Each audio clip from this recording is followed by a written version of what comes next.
압축시켜서 그냥 한쪽으로 밀어놔 버립니다. 그러니까 사물은 계속해서 바뀌지만 사물을 바라보는 내 눈 속에 있는 시신경과 동공의 그림자는 여전히 항상 존재하잖아요.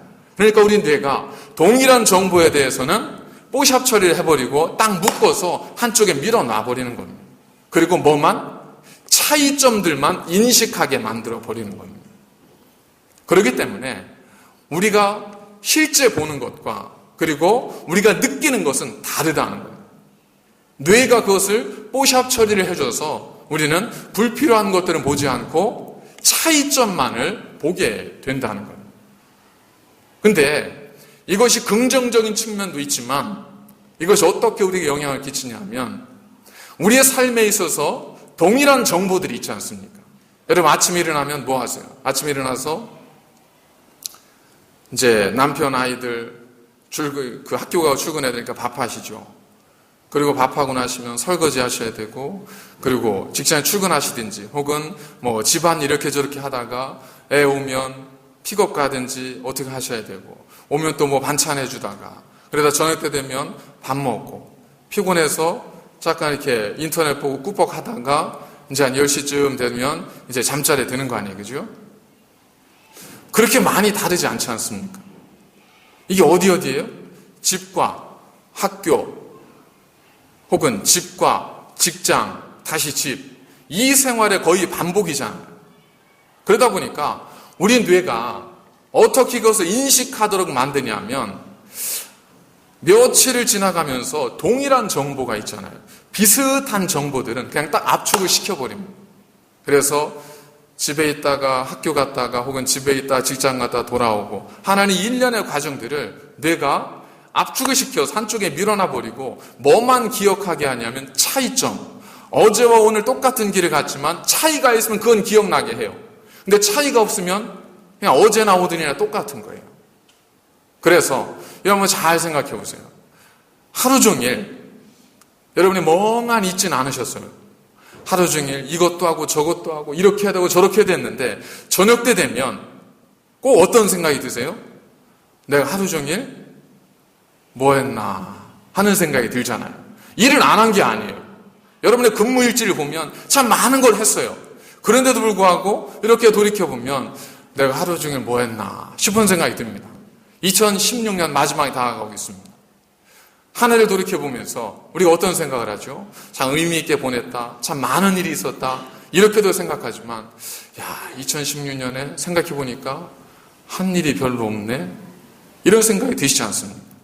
한 일이 없어서가 아니라 대부분 일상적으로 반복되어진 일들은 우리의 뇌가 기억하고 인식하도록 만들게 하지 않고 딱 압축시켜서 한쪽에 밀어놔 버리는 거예요. 그리고 차이점만 딱 드러나게 하니까 1년을 돌아보면 한 게 별로 없는 거예요. 여러분들이 새로운 직장을 옮겼다든지 혹은 어떤 이사를 하셨다든지 이러한 일들이 없는 한 아마 올해 내가 뭐 했을까? 별로 한 게 없게 느껴지실 거예요. 그건 한 게 없어서가 아니라 우리의 뇌가 그렇게 우리를 인식하도록 만들기 때문에 그렇습니다. 그렇기 때문에 뭐가 돼요? 하루를 돌아보면 똑같은 일상을 반복하다 보면 하루가 단순해져 버리는 거예요. 별로 한 일이 없는 거예요. 내가 뭐 했나 싶은 겁니다. 그리고 그러한 것들은 기억하고 생각하고 하지 않아도 돼요. 동일한 정보에 대해서 뇌가 그저 생각해봐, 인식해봐 이렇게 하지 않고 그냥 한쪽에 압축해서 모아놨기 때문에 말씀드린 것처럼 댁에서 교회로 오실 때, 댁에서 직장 가실 때 내가 오늘은 어느 길로 가야지, 어떻게 가야지 생각하지 않아도 멍하니 운전대만 쫙 잡으면 목적지까지 되게 익숙한 곳은 가게 되어 있습니다. 왜 그래요? 생각 없이 우리의 뇌가 그렇게 저장을 해놨기 때문에 그래요. 마찬가지입니다. 신앙생활에서도 마찬가지입니다.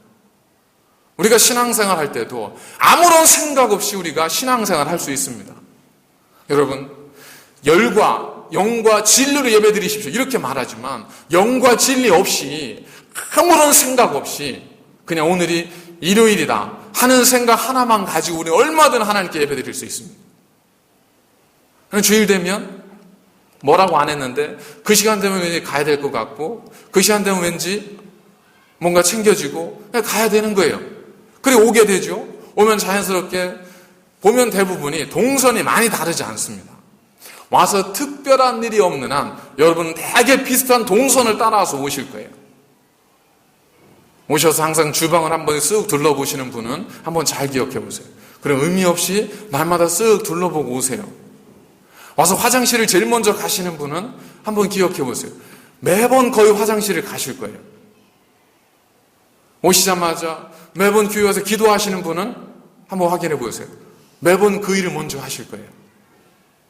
좋고 나쁘고 이 차원의 문제가 아니라 그것을 우리 뇌가 압축해서 기억해 버리기 때문에 그렇습니다. 그렇기 때문에 그 생활이 반복이 되어지다 보면 우리는 어쩔 수 없이 매너리즘에 빠지게 됩니다. 단순한 삶인 거예요. 습관적 삶이 되어져 버리는 겁니다. 우리가 악해서가 아니에요. 우리가 게을러서가 아닙니다. 뭐 하지 않아서 그래요? 우리가 생각하지 않아서 그렇습니다. 그래서 생각하지 않으면 사는 대로 생각하게 된다는 겁니다. 그래서 생각이 중요합니다. 생각을 갖는 것이 중요합니다. 사도 바울은 디모데에게 그래서 내가 너로 하여금 다시 불릴 듯하게 하기 위해서 너로 생각하게 하노니 하면서 사도 바울이 그에게 어떤 생각을 하라고 말씀하냐면 나는 할 수 있어, 나는 뭐든 할 수 있어, 이 생각이 아닙니다. 그냥 자기계발서나 혹은 일반 사회 인문학에서 이야기하는 나 자신에게 어떤 할 수 있음에 대한 반복적 의식을 주입하면 우주의 기가 모아져서 내가 할 수 있어요. 이런 차원의 말씀을 성경에서 하고 있는 것이 아니라 성경에서는 내가 너로 생각하게 하노니 하나님께서 우리에게 주신 것은 두려워하는 마음이 아니요 능력과 사랑과 절제하는 마음이라. 이것을 생각하라는 겁니다. 이 세 가지를 생각하라는 겁니다. 두려운 마음이 들 때, 습관적 신앙 속에 있을 때, 절망이 찾아올 때 생각하라는 거예요. 뭘? 이 세 가지를. 하나님 우리에게 능력을 주셨고, 하나님 우리에게 사랑을 주셨고, 하나님 우리에게 절제하는 마음을 주셨다는 것을 생각하라는 거예요. 생각하지 않으면 우리는 그냥 그렇게 어제처럼 살아가게 됩니다. 생각하기 위해서 우리의 삶에 새로운 외부의 변화를 주입시키지 않으면 우리는 어제처럼 똑같이 살아가게 돼요. 그리고 또 뭐해요? 후회합니다. 그러나 변화는 없어요. 관성이라는 게 뭐죠? 관성의 법칙은 멈춰있는 물체는 멈추려고 하고 움직이는 물체는 움직이려고 하는 성질입니다. 이 관성이라는 것이 어디에서 왔냐면 헬라에서 왔는데 이너레스라고 하는 헬라어 단어에서 라틴어에서 왔는데 이 이너레스라고 하는 단어는 게으름, 나태함을 뜻합니다. 그러니까 일종의 관성의 법칙이란 나태함을 갖는 거예요. 그래서 멈추면 움직이려 하지 않고 움직이면 멈추려 하지 않고 우리가 자연 그대로 있는 그대로 그냥 생각하지 않고 살면 우리는 그렇게 살아가게 된다는 겁니다. 움직이다 보면 멈추기 싫어지고 멈춰 있으면 움직이기 싫고 이 관성의 법칙을 깨트리는 유일한 길은 뭐냐면 외부에서 힘을 주입하는 거예요. 오늘 사도 바울이 이 말씀을 하고 있는 겁니다. 관성처럼 그렇게 하루하루 무의미하게 움직여지는 우리의 삶을 우리의 이 습관적 패턴, 매너리즘에 빠진 신앙생활을 깨트리기 위해서는 우리 힘으로는 안 된다는 겁니다. 외부의 힘이 가해져야 되는데 그 외부의 힘이 뭐냐면 하나님이 우리에게 주신 마음이 있는데 그것이 뭐냐? 능력과 사랑과 절제의 마음이라는 겁니다. 자, 능력. 우리는 무기력함에 빠질 때 어떤 생각을 하냐면 나는 능력이 없어. 나는 능력이 부족해. 이렇게 생각해요. 그러나 성경 우리에게 말합니다. 생각하라. 하나님 우리에게 이미 능력을 주셨다는 거예요. 사람이 감당할 시험 외에는 하나님께서 우리가 허락하지 않았고 또한 우리가 시험 당할지만 피할 길을 내셔 하나님께서 감당할 수 있도록 인도해 주신다는 겁니다. 고린도후서 4장에 보면 우리가 이 보배를 질그릇에 가졌으니 이는 능력이 심히 큰 것이 하나님께 있고 우리에게 있지 아니하면 알게 하려 합니다. 그러니까 뭘 알아야 돼요? 질그릇은 어때요? 깨지기 쉽죠. 그러니까 뭘 해야 돼요? 주의를 기울이고 생각해야 돼요. 질그릇을 들고 멍하니 살다 보면 다 깨지는 겁니다. 그러니까 어떻게 해요? 생각하라는 거예요. 하나님의 능력이 이 질그릇에 담겨진 이유가 무엇인지를 생각하라는 겁니다. 그것은 하나님의 능력은 우리에게 있지 않고 하나님께 있다는 겁니다. 그래서 내게 능력 주신 자 안에서 내가 무엇이든 할 수 있습니다. 라고 바울은 고백하게 되는 겁니다. 두 번째는 사랑입니다. 우리의 삶 속에 하나님이 남겨주신 사랑의 흔적들을 우리가 생각해내고 찾으셔야 됩니다. 그렇게 찾지 않으면 있음에도 불구하고 우리는 있는지를 모르게 됩니다. 그 예를 들어보겠습니다. 여러분, 하루하루 그냥 감사가 어떠세요? 좀 감사함이 있으세요? 열심히 일을 하는데 아휴, 이 정도 일해서 되나 싶은 생각도 들고 감사가 별로 없지 않습니까? 하루의 삶 속에 감사가 없는 분들은 오늘 예배 끝나고든 내일이든 병원을 한번 가보십시오. 여러분 가기 힘들면 저에게 부탁해서 목사님 병원 신방 가실 일 있을 때 저 좀 불러주세요 하고 같이 한번 가보세요. 병원에 한번 가보세요. 그 어린아이들, 나이 드신 분들, 남녀 고하, 누구를 막론하고 병원에 계신 분의 모습을 보면 야, 내가 건강하게 이렇게 살아갈 수 있다는 게 얼마나 감사한 일인가를 알게 됩니다. 사랑의 흔적은 생각하고 발견하려고 하지 않으면 발견이 되어지지 않습니다. 야, 이렇게 살아서 뭐하나? 여러분, 리드컴에 가면 공동묘지가 있는데 위성에서도 보여요. 공동묘지 한번 가보십시오. 무섭게만 생각하지 마시고, 다 여러분들 가실 때니까 너무 이렇게 무섭게만 생각하지 마시고 거기를 한번 가보세요. 차를 한 켠에 세워놓고 한번 쭉 한번 이렇게 돌아보십시오. 저는 가끔 그럽니다. 돌아보면 여기는 이제 묘비에 사진을 같이 넣어놓는 분들이 많잖아요. 그러면 꼬마 아이, 미소년들, 혹은 소녀, 혹은 중년의 남성, 혹은 나이 드신 할머니, 거기에 이렇게 있는 분들 하나하나 얼굴을 살피고 그분의 어떤 태어남과 죽음의 연도를 보면 야, 참 삶과 죽음이라고 하는 것이 우리가 생각하는 것처럼 어느 정도 시간이 되어야 그것이 아니라는 것을 금세 깨닫게 됩니다. 야, 내가 살아있기 때문에 오늘 이것을 볼 수 있구나 하는 마음이 들면 삶에 대한 감사가 생깁니다. 그러니까 가만히 내게 어떤 변화는 주지 않고 가만히 앉아서 내가 좀 변화되어지고 내 감사가 넘치고 내가 새로워졌으면 이런 마음 갖지 마시고 우리는 그렇게 변하지 않습니다. 그러니까 변화를 주셔야 돼요. 외부의 힘을 가야 관성이 깨어지는 거예요. 그러니까 병원 한번 가보시고 공동묘지 한번 가보세요. 두 곳만 가보시면 정말 내가 불평했던 게 사치다. 이걸 여실히 깨닫게 됩니다. 세 번째, 절제하는 마음입니다.